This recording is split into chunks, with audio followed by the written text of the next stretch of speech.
Daniel ran his fingers over the cracked surface of the old canvas, the scent of aged oil paint and mildew thick in the air. The antique shop's dim lighting barely reached the corners of the room, casting the painting in uneasy half-shadow. This was nothing new. He had spent years salvaging forgotten art, breathing new life into the discarded. But something about this piece unsettled him. "Beautiful, isn't it?"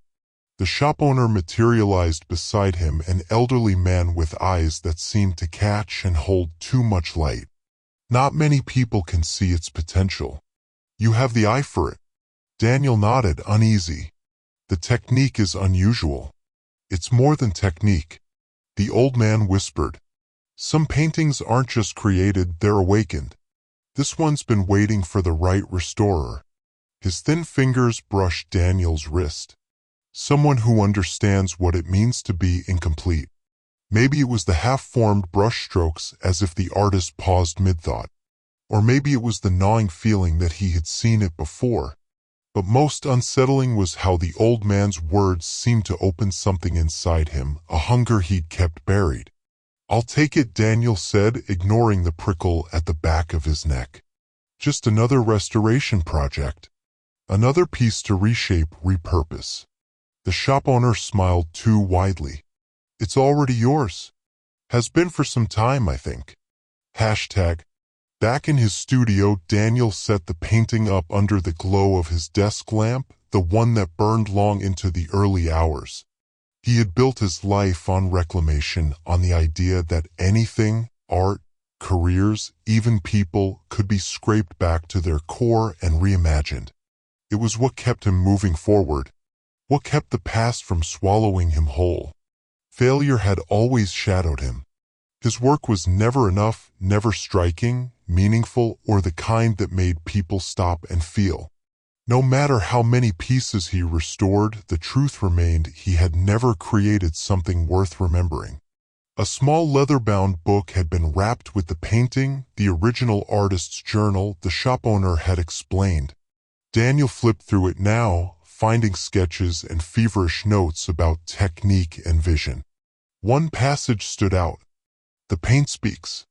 It has always spoken. Not to be heard, but channeled. True mastery comes when you surrender to its will, when you become the conduit rather than the creator." The words resonated, awakening something that had always slumbered in Daniel's artistic soul. He turned back to the canvas with renewed purpose. As he worked, peeling away layers of chipped pigment, he revealed something beneath. A face. His breath hitched. The man's features were unmistakable, his own jawline, his own deep-set eyes, yet something was wrong. The expression was too knowing, the tilt of the lips a fraction too sharp. A whisper drifted across his consciousness. Not from the room. From the canvas. "Fix me." Daniel pushed back from the painting, pulse pounding in his ears. A trick of the mind. Fatigue. Nothing more. Yet as he turned away, the whisper returned. "You see it, don't you? What could you be?" He went to the journal, frantically searching for answers. The pages seemed to turn themselves, leading him to an entry near the end. "The boundary between artist and art is thinner than anyone knows. Each brushstroke is an exchange. You give form. It gives purpose. Great work demands great sacrifice. This is the secret they don't teach. True immortality requires true transformation." Hashtag. The next morning, Daniel avoided the studio. He wandered the city instead, his thoughts restless. At a cafe, an old woman sat across from him uninvited. Her voice, low and steady, cut through his unsettled thoughts. "The crimson pigment is not something you chase," she said. "It finds you." Daniel blinked. "Excuse me." She didn't look at him, only stirred her tea. "You've already started, haven't you? The painting. It's watching." Her eyes, when they finally met his, were the same uncanny shade as the shop owner's. "He's taught others before you. None of them understood what he offered." A chill ran down his spine.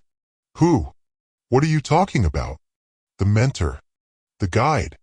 The one who opens doors." She smiled, revealing teeth too perfect to be real. Every great artist needs someone to show them the way. He chose you because you're ready to become something more than human. He opened his mouth to demand an explanation, but the woman was already standing, leaving him with nothing but the echo of her words and the gnawing sense that she had known something he didn't. Hashtag. When he returned home, dread curled in his stomach. He stepped into the studio. The face in the painting was different. It was smiling now. And then, as he stared, it spoke. "You're not done yet." Daniel staggered back, knocking over a cup of turpentine. The sharp scent burned his nostrils, but his eyes remained locked on the portrait. Had he painted that? Had he given it so much detail? The journal lay open on his desk, pages rippling without wind. A new passage seemed to have appeared, written in ink that glistened wetly. When you understand that creation and destruction are the same act, that's when you'll finally make something lasting. Give yourself to the canvas. Let it remake you. The mirror in the corner of the room caught his reflection, a pale, sleep-starved version of himself staring back. As he turned away, the mirror flickered with movement. His reflection hadn't moved with him.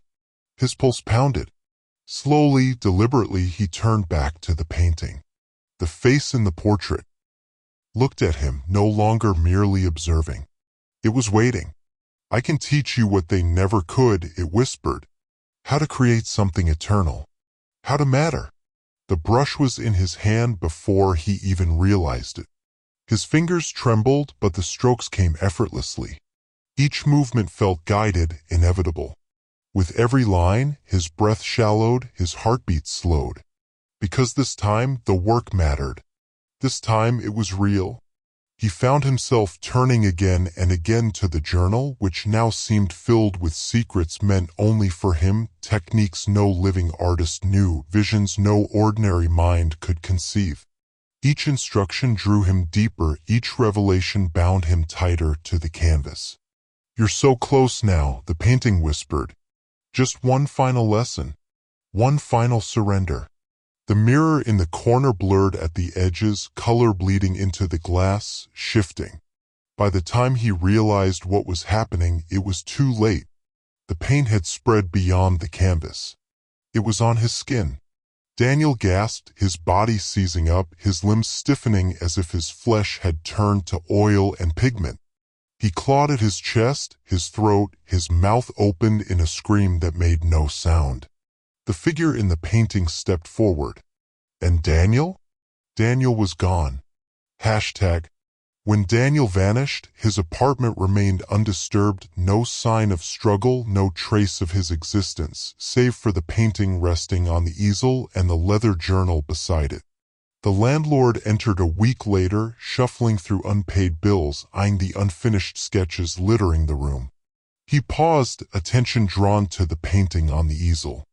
The subject, a man captured in a moment of revelation, looked impossibly lifelike. The terror in those deep-set eyes seemed to flicker, as though the figure might blink at any moment. Then the colors shifted. A whisper curled through the air. Soft, almost pleading. "Fix me." The landlord shuddered, his fingers brushing against the journal. It had fallen open to a page filled with frantic scrawl, the ink still wet. Daniel's handwriting. "The painting isn't haunted. It's hungry. Not a doorway, but a mirror. If you're reading this, it's too late." The words blurred, the ink bleeding like fresh paint. And then, behind him, a breath. Not his own. He turned, stomach twisting. The mirror in the corner, long untouched, no longer reflected the room. The glass had darkened, colors swirling beneath its surface like wet oil. A figure stood there. Tall, familiar. Daniel. But not Daniel. His face was now paint-streaked and hollow-eyed, a grotesque transformation from the confident expression in the portrait. His mouth curled in a near smile, betrayed by the raw, pleading awareness in his eyes. The landlord stumbled back, heart hammering. The figure stepped forward. The glass rippled. "Your turn." The whisper was inside him now, winding through his thoughts, filling the empty spaces of his mind. His hands trembled.